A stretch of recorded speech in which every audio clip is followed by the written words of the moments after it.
À 7 semaines du premier tour des législatives, les tractations s'intensifient au sein des partis. Elles sont compliquées à gauche. L'atmosphère se tend chez les socialistes entre partisans et adversaires d'un rapprochement avec la France insoumise. Partez si vous n'êtes pas d'accord, leur a lancé hier soir le premier secrétaire du PS, Olivier Faure, alors qu'une rencontre entre les deux formations est prévue aujourd'hui.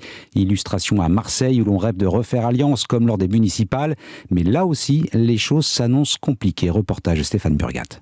Dans l'espoir de recréer un bloc d'opposition solide à gauche, les électeurs socialistes comme Samira sont favorables à ces discussions avec Jean-Luc Mélenchon. Il a toute une partie de la gauche derrière lui, donc c'est quelqu'un qu'il faut discuter. C'est possible, oui, c'est de la volonté, mettre les égos de côté. Mais d'autres comme Rémi voient ce possible rapprochement d'un mauvais œil. J'ai toujours la crainte qu'il y ait des ententes qui soient juste pour des jeux de pouvoir personnels et individuels, mais qui ne représentent absolument pas le peuple en fait. Et attention, prévient le patron des socialistes marseillais, Yannick Ohanessian, il faut trouver une alliance, oui, mais pas à n'importe quel prix. Si on commence les discussions en disant ça sera derrière un tel ou sur la base de tel programme et rien d'autre, ça va être problématique. Vous savez, on a l'exemple du printemps marseillais ici. Il a fallu qu'on tombe les drapeaux et puis qu'on construise ce rassemblement. Ça n'a pas été simple. Mais quand on souhaite changer la vie des gens, tout ça est bien plus puissant que nos simples tambouilles d'appareils politiques. Sauf que le printemps marseillais s'est bâti justement sans les insoumis. En interne, la position des socialistes du département est claire. Peu importe les scores de la présidentielle,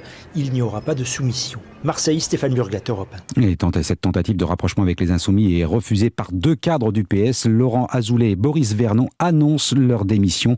Tension aussi chez les Verts. Yannick Jadot, candidat à la présidentielle, dit oui à une coalition de gauche, mais pas derrière Jean-Luc Mélenchon.